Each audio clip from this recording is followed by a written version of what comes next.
ದಿನಕ್ಕೆ 100 ಲೀಟರ್ ಹಾಲನ್ನು ಶೃಂಗೇರಿ ಮಠಕ್ಕೆ ಕೊಡ್ತಾ ಇದ್ದೀನಿ ನಾನು. ಇಲ್ಲಿ ತನಕ ಡಾಕ್ಟ್ರು ಅವಕ್ಕೆ ಹುಷಾರಿಲ್ಲ ಅಂತ ಬರೋದೇ ಇಲ್ಲ. ಯಾವುದೇ ರೀತಿಯಾದ ಲಾಸ್ ಆಗಿಲ್ಲ ಸರ್. 25 ವರ್ಷದಿಂದ ನಡೆಸಕ್ಕೆ ಸಾಧ್ಯ ಇಲ್ಲ ಲಾಸ್ ಆದರೆ ಸರ್. ನೀವು ಕೃಷಿ ಮಾಡಬೇಕು ಅಂತಿದ್ದವ್ರು ಯಾರು ಎಲ್ಲರೂ ಕೂಡ ಹೈನುಗಾರಿಕೆಯನ್ನು ಮಾಡಬೇಕು. ಇದು ನಾ ತೋರಣಗದ್ದೆ ನಟರಾಜ್, ಶೃಂಗೇರಿ ಹತ್ರ ಒಂದು ಗ್ರಾಮ ಇದೆ ತೋರಣಗದ್ದೆ ಅಂತ ಹೇಳಿ. ಹೈನುಗಾರಿಕೆ ಲಾಸು, ಹೈನುಗಾರಿಕೆ ಮಾಡೋಕ್ಕಾಗಲ್ಲ ಅನ್ನುವ ಈ ಪರಿಸ್ಥಿತಿಗೆ ಬನ್ನಿ ಸರ್, ನಾ ತೋರಿಸ್ತೀನಿ. 25 ವರ್ಷದಿಂದ ಹೈನುಗಾರಿಕೆ ಮಾಡ್ತಾ ಇದ್ದೀನಿ, ಬನ್ನಿ ನೋಡುವಂತ. ಲಾಸ್ ಏನಾಗಿಲ್ಲ, ನನಗೆ ಯಾವುದೇ ರೀತಿಯಾದ ಲಾಸ್ ಆಗಿಲ್ಲ ಸರ್. 25 ವರ್ಷದಿಂದ ನಡೆಸಕ್ಕೆ ಸಾಧ್ಯ ಇಲ್ಲ ಲಾಸ್ ಆದರೆ ಸರ್. ಅದನ್ನು ಒಂದು ಗಮನ. ಏನೇನು ಯಾವ ಸರ್ ಇಲ್ಲಿ ನಾನು ದೇಶೀಯ ತಳಿಗಳು ಇದೆ, ಮಿಶ್ರ ತಳಿಗಳು ಇದೆ. ದೇಶೀಯ ತಳಿಗಳಲ್ಲಿ ಕಾಂಕ್ರೇಜ್ ಅನ್ನುವಂಥದ್ದು ಇದಿದೆ, ಸಾಹಿವಾಲ್ ಅಂತದ್ದು ಈ ಥರ ಹಸುಗಳಿದ್ದಾವೆ. ಮತ್ತೆ ನಿಮಗೆ ಇಲ್ಲಿ ಕ್ರಾಸ್ ಬೀಡ್ಗಳಿದೆ, ಹಳ್ಳಿಕಾರ್ ಇದೆ, ಹಳ್ಳಿಕಾರ್ ಅನ್ನುವಂಥ ಈ ಥರ ಹಸುಗಳಿದೆ ನೋಡಿ. ಇದು ಈ ಗಬ್ಬ ಇದೆ ಇದು, ಆಯ್ತಾ? ಹಳ್ಳಿಕಾರ್ ಯಾವುದು? ಹಳ್ಳಿಕಾರ್ ಇದು, ಹಳ್ಳಿಕಾರ್ ಇದು ನಮ್ಮ ದೇಶೀಯ ತಳಿಗಳು, ಇವೆಲ್ಲ ನಮ್ಮ ದೇಶೀಯ ತಳಿಗಳು. ಇವೆಲ್ಲವೂ ಕೂಡ ಕ್ರಾಸ್ ಬೀಡ್ ಹಸುಗಳು. ಕ್ರಾಸ್ ಬೀಡ್ ಹಸುಗಳದ್ದು ಏನಪ್ಪ, ಒಂದು ಅಂದ್ರೆ ಉತ್ಕೃಷ್ಟವಾದ ಹಾಲು ಬರುತ್ತೆ. ಎರಡನೇದು ಅವಕ್ಕೆ ಯಾವುದೇ ರೀತಿಯಾದ ರೋಗ ರುಜಿನಗಳು ಬರೋದಿಲ್ಲ. ಅದೇ ನೀವು HF ಪ್ಯೂರ್ HF ಆದರೆ, ಪ್ಯೂರ್ ಜರ್ಸಿ ಆದರೆ ಅದಕ್ಕೆ ಕಾಯಿಲೆಗಳು ಜಾಸ್ತಿ. ಇವು ಆ ಥರದಲ್ಲಿ ನಮ್ಮ ಮಲೆನಾಡಿಗೆ ಸೂಟಬಲ್. ಈ ಮಿಶ್ರ ತಳಿಗಳು ಏನಿದೆ ಇದು 25 ವರ್ಷದಿಂದ ಮಾಡ್ಕೊಂಬರ್ತಿದ್ದೀನಿ. ದಿನಕ್ಕೆ 100 ಲೀಟರ್ ಹಾಲನ್ನು ಶೃಂಗೇರಿ ಮಠಕ್ಕೆ ಕೊಡ್ತಾ ಇದ್ದೀನಿ ನಾನು. ಅರ್ಥ ಆಯ್ತಾ? ಕಳೆದ 25 ವರ್ಷಗಳಿಂದ ನಾನು ಈ ಹೈನುಗಾರಿಕೆಯನ್ನು ಮಾಡ್ತಾ ಯಶಸ್ವಿ ಆಗಿದ್ದೀನಿ ಅಂತ ಹೇಳಿದರೆ ತಪ್ಪಾಗಲಾರ್ದು. ಯಾಕೆಂದರೆ 25 ವರ್ಷಗಳ ಸುದೀರ್ಘ ಮಾಡುವುದಿದೆಯಲ್ಲ, ಅದು ಅಷ್ಟು ಸುಲಭದ ಕೆಲಸ ಅಲ್ಲ. ಶೃಂಗೇರಿ ಅವರು ದೇವಸ್ಥಾನದಿಂದ ನಿಮ್ಮ ಹತ್ರ ಹಾಲು ತಗೋಬೇಕು ಅಂದರೆ ಏನು ನೋಡಿ ತಗೋತಿದ್ದಾರೆ ಸರ್? ಸರ್ ಇಲ್ಲಿ ಯಾರೇ ಆಗಿರಲಿ, ಯಾವಾಗ ನೀವು ಕ್ವಾಲಿಟಿ ಮತ್ತು ಸಮಯ ಪ್ರಜ್ಞೆ ಬಹಳ ಮುಖ್ಯ. ಹಸು ಸಾಕಾಣಿಕೆಯಲ್ಲಿ ಅವಕ್ಕೂ ಅಷ್ಟೇ ಸಮಯ ಪ್ರಜ್ಞೆ. ಇಷ್ಟು ಗಂಟೆಗೆ ಹಾಲು ಕರೆಯೋದು, ಇಷ್ಟು ಗಂಟೆಗೆ ಅದಕ್ಕೆ ಹಿಂಡಿ ಕೊಡೋದು, ಅದಕ್ಕೆ ಇಷ್ಟು ಪ್ರಮಾಣದಲ್ಲೇ ಹಿಂಡಿ ಕೊಡಬೇಕು ಅಂತ ಇದೆ. ಮತ್ತು ಅದಕ್ಕೆ ಪ್ರತಿ ಕ್ಲೀನ್ ನೀಟ್ನೆಸ್ ಬಹಳ ಮುಖ್ಯ. ಹಸು ಆರೋಗ್ಯಕ್ಕೆ ಮುಖ್ಯ ಕಾರಣ ಅವಕ್ಕೆ ದಿನಾಲು ಸ್ನಾನ ಮಾಡಿಸ್ಬೇಕು, ಸ್ವಚ್ಛವಾಗಿ ಇಟ್ಕೋಬೇಕು. ಇದನ್ನು ಇಷ್ಟು ಒಂದೇ ನೋಡಿ, ಸೊಳ್ಳೆ ಗಿಳ್ಳೆ ಏನೂ ಇಲ್ಲ, ಸ್ವಚ್ಛ. ಆಮೇಲೆ ಹಾಲು ಉತ್ಕೃಷ್ಟವಾಗಿರೋದಕ್ಕೋಸ್ಕರನೇ ಮಠದವರು ಇವತ್ತಿಗೂ ಕೂಡ ನನ್ನ ಹಾಲನ್ನು ಕಳೆದ 25 ವರ್ಷಗಳಿಂದನೂ ಇಲ್ಲಿ ತಗೋತಾ ಇದ್ದಾರೆ, ನನ್ನ ಹತ್ರ ತಗೋತಾ ಇದ್ದಾರೆ. ಸರ್ ಈಗ ಏನೇನು ಹಾಕ್ತೀರಾ ಸರ್ ಹಸುಗಳಿಗೆ? ಸರ್ ಹಸುಗಳಿಗೆ ಗ್ರೀನ್ ಫಾಡರ್ ಅಂದರೆ ದಟ್ ಮೀನ್ಸ್ ಹಸಿ ಹುಲ್ಲು. ನೀವು ಹೇಳಿದ್ರೆ ಹುಲ್ಲಿಗೆ ಜಮೀನು ಬೇಕು ಅಂತ ಹೇಳ್ತೀರಿ, ಇಲ್ಲ ಅದನ್ನು ಬಿಟ್ಟು ಮಾಡಲಿಕ್ಕೆ ಹೈಡ್ರೋಪಾನಿಕ್ ಅಂತ ಇದೆ. ಹೈಡ್ರೋಪಾನಿಕನ್ನು ಟ್ರೇ ಒಳಗೆ ಮಾಡ್ತಕ್ಕಂಥದ್ದು. ಅದು ಇಂತಿಷ್ಟೇ ಟೆಂಪ್ರೇಚರಲ್ಲಿ ಮಾಡಿದ್ರೆ ಅದು ನಿಮಗೆ ಹಸಿ ಮೇವು, ನಿಮಗೆ ಒಳ್ಳೆ ರೀತಿ ಭಾಳ ಪ್ರೋಟೀನ್ ಇರ್ತಕ್ಕಂಥದ್ದು ಹೈಡ್ರೋಪಾನಿಕ್. ಅದನ್ನು ಬಯಸಿ ಮೇಲೆಲ್ಲ ಜಾಗ ಇದ್ದದವರೆಲ್ಲ ಮಾಡ್ತಾ ಇದ್ದಾರೆ. ಹೈನುಗಾರಿಕೆಗೆ ಬಹಳ ಪೂರಕವಾಗಿದೆ, ಇದು ಬಹಳ ಒಳ್ಳೇದಿದೆ. ಅದು ಇನ್ನೂ ಹಲವಾರು ಇದೆ. ಈ ಪಾಚಿ ಬೆಳೀತಾರೆ ಅದರೊಳಗೆ ಕೆರೆ ಒಳಗೆ ಮೇಲ್ಗಡೆ ಪಾಚಿ ಬೆಳೀತಾರೆ, ಪಾಚಿನ ಹಾಕ್ತಾರೆ, ಅದು ಕೂಡ ಬಹಳ ಉತ್ಕೃಷ್ಟವಾಗಿರ್ತಕ್ಕಂಥದ್ದು. ಒಣ ಹುಲ್ಲು ಹಾಕ್ತೀವಿ, ಹಸಿ ಹುಲ್ಲು ಹಾಕ್ತೀವಿ.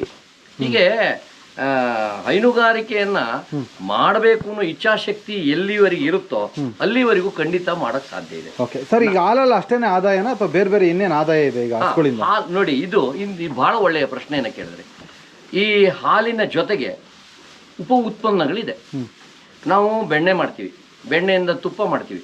ಬೆಣ್ಣೆಗೂ ಬೆಲೆ ಇದೆ, ತುಪ್ಪಕ್ಕೂ ಬೆಲೆ ಇದೆ. 100% ಆರ್ಗ್ಯಾನಿಕ್ ಇದೆ, ಇದು 100% ಆರ್ಗ್ಯಾನಿಕ್ ಇದೆ. ಎರಡನೇದು ಅಡಲ್ಟ್ರೇಷನ್ ಇವತ್ತಿನ ಕಾಲದಲ್ಲಿ ಸಿಕ್ಕಾಪಟ್ಟೆ ಇದೆ. ತುಪ್ಪಕ್ಕಾಗಲಿ ಬೆಣ್ಣೆಗಾಗಲಿ ಅಡಲ್ಟ್ರೇಷನ್ ಇದೆ. ಇದು ಯಾವುದೂ ಇಲ್ಲ ನಮ್ಮಲ್ಲಿ ತೊಗೊಂಡ್ರೆ, ಇದು ಒಂದು.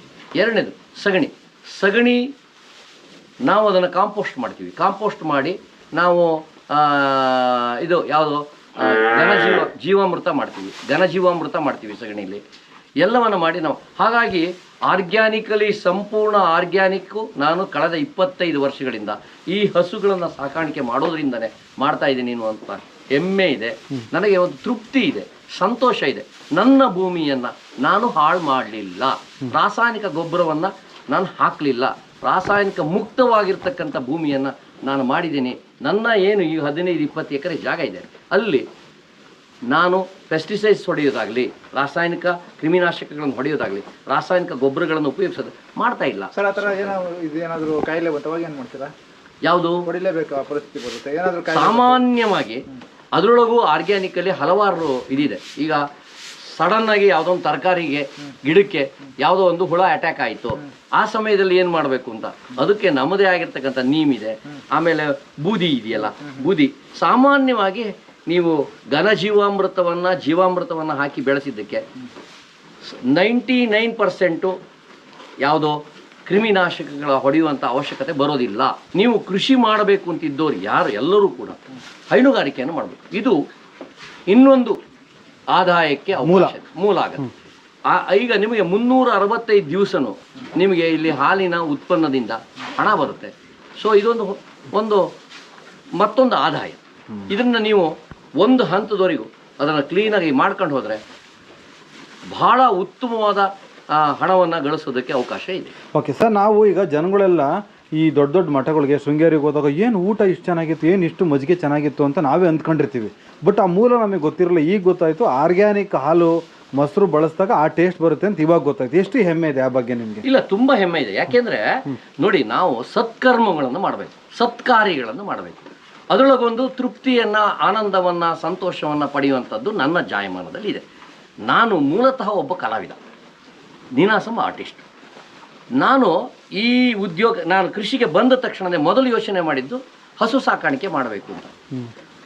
ಈ ಹಸು ಸಾಕಾಣಿಕೆ ಮಾಡುವ 2 ಥರದಲ್ಲಿದೆ. ಒಂದು ಕಮರ್ಷಿಯಲ್ ಆಗಿ ಯೋಚನೆ ಮಾಡ್ತಕ್ಕಂಥದ್ದು, ಇನ್ನೊಂದು ಕಮರ್ಷಿಯಲ್ ಅಲ್ಲ, ಅದನ್ನು ನಾವು ಯೋಚನೆ ಮಾಡಬೇಕು. ಆದರೆ ಕಮರ್ಷಿಯಲ್ ಅಲ್ಲದೇನೆ ನಾವು ಮಾಡುವಾಗ ನಮ್ಮ ಕೈಯಿಂದ ದುಡ್ಡು ಹೋಗುತ್ತೆ, ಅದು ಹೋಗಬಾರದು. ಈ ಎಚ್ಚರಿಕೆ ಇರಬೇಕು ನಮಗೆ. ನಾವು ಪ್ರತಿಯೊಂದನ್ನು ಕ್ಯಾಲ್ಕುಲೇಟಿವ್ ಮಾಡಿದಾಗ ಇದೊಂದು ಉದ್ಯಮ, ಬಹಳ ಉತ್ಕೃಷ್ಟವಾದ ಉದ್ಯಮ. ಇದರೊಳಗೆ ಎರಡನೇ ಮಾತೇ ಇಲ್ಲ. ನಮ್ಮ ದೇಶೀಯ ತಳಿಗಳಲ್ಲಿರ್ತಕ್ಕಂಥ ಉತ್ಕೃಷ್ಟವಾಗಿರ್ತಕ್ಕಂಥ ಪ್ರೋಟೀನ್ ಏನಿದೆ ಅದು ಇರೋದಿಲ್ಲ, ಆದ್ದರಿಂದ ಅದು ಒಳ್ಳೆಯದು ಅಲ್ಲ. ಆಮೇಲೆ ಎಲ್ಲ ಮಿಶ್ರ ಜಾತಿಯಿಂದ, ಈಗ ನಮಗೇನು KMF ಅಥವಾ ಇನ್ಯಾವುದೋ ಒಂದು ಕೊಟ್ಟೆ ಹಾಲು ಬರುತ್ತಲ್ಲ, ಇದು ಯಾವುದು ಕೂಡ ಉತ್ತಮ ಅವತ್ತಿಂದಲ್ಲ, ತಾಜಾ ಹಾಲು ಅಲ್ಲ.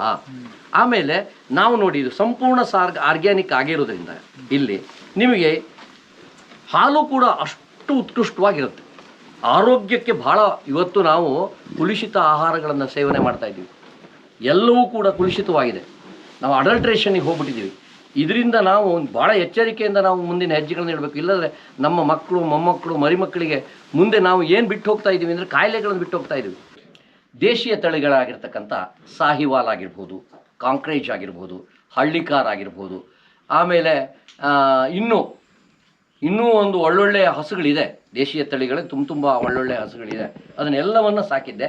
ಈಗ ನನ್ನ ಪ್ರಸ್ತುತ ಸಾಹಿವಾಲು, ಕಾಂಕ್ರೇಜು ಮತ್ತು ಹಳ್ಳಿಕಾರ್ ಜೊತೆಗೆ ಈ ಮಿಶ್ರ ತಳಿಗಳಾಗಿರ್ತಕ್ಕಂಥ ಜೆರ್ಸಿ ಮಿಶ್ರ ತಳಿಗಳು ಸಾಕಿದ್ದೇನೆ. ಫುಡ್ ಏನೇನು ಹಾಕ್ತೀರಾ ಸರ್? ಫುಡ್ಡು ನೋಡಿ, ಗ್ರೀನ್ ಫಾಡರ್ ಅಂತ ಹೇಳ್ತಾರೆ ಅದಕ್ಕೆ. ಅದು ಹಸಿ ಹುಲ್ಲು ಯಥೇಚ್ಛವಾಗಿ ಬೆಳ್ಕೊಂಡಿದ್ದೀನಿ. ನೈಪಿಯರ್ 20 ಆಗಿರ್ಬೋದು, ಆಮೇಲೆ ನ್ಯಾಚುರಲ್ ಗ್ರಾಸ್ ಇದನ್ನು ಬೆಳ್ಕೊಂಡಿದ್ದೀನಿ. ಇದನ್ನು ಯಥೇಚ್ಛವಾಗಿ ಹಾಕ್ತೀನಿ. ಮತ್ತು ಒಣ ಹುಲ್ಲು ಜೊತೆಗೆ ಹತ್ತಿಕಾಳು ಹಿಂಡಿನೂ ಹಾಕ್ತೀನಿ. ಹತ್ತಿಕಾಳು ಹಿಂಡಿ ಹಾಕ್ತೀನಿ, ಜೊತೆಗೆ ಗೋಧಿ ಬೂಸ ಹಾಕ್ತೀನಿ, ಆಮೇಲೆ ಅವರೆ ಹೊಟ್ಟು ಅಂಥೇಳಿ 3 ಮಿಶ್ರಣವನ್ನು ಮಾಡಿ ಹಾಕ್ತೇನೆ. ಹಾಗಾಗಿ ನಮ್ಮಲ್ಲಿ ಇಲ್ಲಿ ತನಕ ಡಾಕ್ಟ್ರು ಅವಕ್ಕೆ ಹುಷಾರಿಲ್ಲ ಅಂತ ಬರೋದೇ ಇಲ್ಲ. ಇನ್ಸಮಿನೇಷನ್ನು ಅದು ಒಂದಕ್ಕೆ ಬರ್ತಾರೆ. ಮೊದಲು ನಾನೇ ಗೂಳಿ ಸಾಕಿದ್ದೆ, ಬಟ್ ಒಂದು ಗೂಳಿ 2 ಗೂಳಿ ನಂತರದಲ್ಲಿ ಈಗ ಅದು ಕಷ್ಟ ಇದು ಮಾಡೋದು ಕಷ್ಟ, ಅದರ ಕ್ರಾಸಿಂಗ್ ಎಲ್ಲ ಕಷ್ಟ ಇರುತ್ತೆ ಅಂತೇಳಿ ಇನ್ಸಮಿನೇಷನ್ ಮಾಡ್ತೀನಿ. ಈಗ ಇನ್ಸಮಿನೇಷನ್ಗೆ ಯಾವ ಸಮಯಕ್ಕೆ ಹೇಳಿದ್ರು ಬಂದು ಇನ್ಸಮಿನೇಷನ್ ಮಾಡ್ತಾರೆ. ಹಾಗಾಗಿ ಅದರ ಅನುಕೂಲದಿಂದ ನಾನು